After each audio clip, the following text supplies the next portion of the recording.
एक अच्छा इन्वेस्टर आपको तभी माना जाएगा जब आप उस बिज़नेस के लिए सही प्राइस पे करें। अब हम आगे समझेंगे कि कोई भी बिज़नेस जिसमें हम इन्वेस्ट करते हैं उसके लिए हमें कितनी प्राइस पे करनी चाहिए ताकि हम फ्यूचर में प्राइस को लेकर लॉस में ना रहें। यहाँ मैंने प्राइस वर्ड इसलिए यूज़ किया क्योंकि एक बिज़नेस को ख़रीदने में सही प्राइस पे करना ही फर्स्ट प्रॉफिट है। बाकी बिज़नेस का फ्यूचर कैसा होगा ये और फैक्टर्स पर डिपेंड करता है। शेयर की प्राइस को वैल्यूएशन टेक्नोलॉजी से पता करते हैं। वैल्यूएशन का मतलब ये पता करना कि कंपनी की राइट वैल्यू क्या होनी चाहिए। कंपनी के शेयर की वैल्यूएशन पता करने के लिए हम जिस टेक्नोलॉजी को यूज़ करते हैं उसे DCF यानी डिस्काउंटेड कैश फ्लो कहते हैं। इस टेक्नोलॉजी में फ्यूचर के कैश फ्लो के पर्सपेक्टिव से कंपनी के शेयर की सही प्राइस को गेस किया जाता है। DCF कॉन्सेप्ट में हम पहले फ्यूचर कैश फ्लो की बात करेंगे। आइए इसके बारे में समझते हैं। Future cash flow DCF concept को समझने से पहले फ्यूचर कैश फ्लो को अच्छे से समझना होगा। फ्यूचर कैश फ्लो को सिंपल वर्ड में पहले समझें कि जब भी किसी बिजनेस को आप खरीदते हैं या उसमें इन्वेस्ट करते हैं तो उस बिजनेस का फ्यूचर रिटर्न अगर आपके द्वारा आज दी गई कीमत से ज़्यादा है तो उस बिज़नेस को आपने सही प्राइस में ख़रीद लिया है। ये आपको समझाने के लिए था। अब हम इसको डिटेल में समझते हैं। सपोज दैट कि मेरे पास आइसक्रीम बनाने वाली ऑटोमेटिक मशीन है। ये आइसक्रीम मेकर मशीन 1 ईयर में 10 लाख की अर्निंग दे सकती है और ये मशीन नेक्स्ट 20 ईयर्स तक चल सकती है। अब आपको ये मशीन बहुत अच्छी और प्रॉफिटेबल लगती है और आप इस आइसक्रीम मेकर मशीन को मेरे से परचेज़ करना चाहते हैं।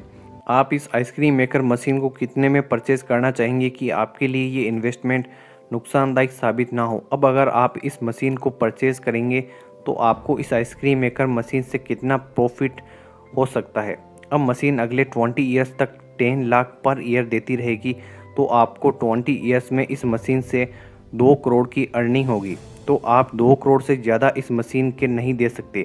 हम किसी भी चीज़ के लिए वह प्राइस पे नहीं कर सकते जो उससे मिलने वाले प्रॉफिट से ज़्यादा हो। लेकिन अगर आप 2 करोड़ फिक्स डिपॉजिट में डाल देते हैं जहाँ से पैसे तो वापस मिलेंगे ही, साथ में 8.5% का इंटरेस्ट भी मिलेगा।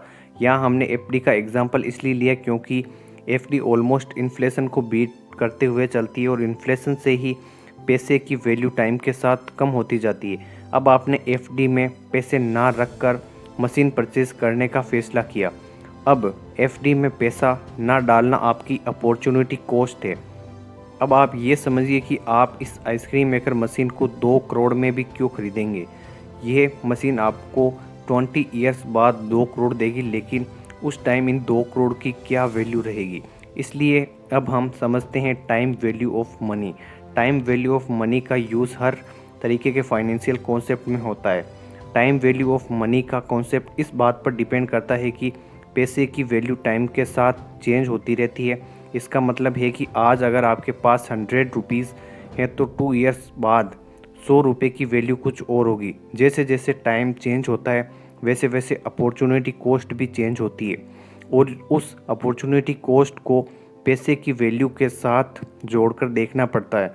अगर हम आज के पैसे का कंपैरिजन फ्यूचर की वैल्यू से करना है तो हमें इस पैसे को फ्यूचर में ले जाकर उसकी वैल्यू को देखना होगा।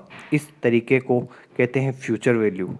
इसी तरीके से फ्यूचर में मिलने वाले पैसे की वैल्यू अगर आज देखनी है तो हमें उस पैसे को आज के हिसाब से जोड़ना होगा और इसको कहते हैं प्रेजेंट वैल्यू।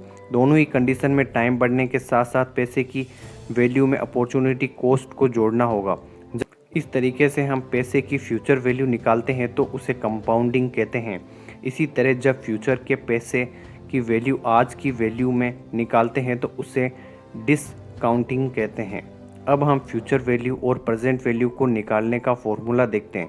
एग्जांपल लेते हैं, आज के 5000 की वैल्यू 5 साल बाद कितनी होगी। अगर अपॉर्चुनिटी कॉस्ट 8.5% है तो इसकी फ्यूचर वैल्यू होगी 7518। इसका मतलब है कि आज के 5000 की कीमत 5 साल बाद 7518 रुपये होगी।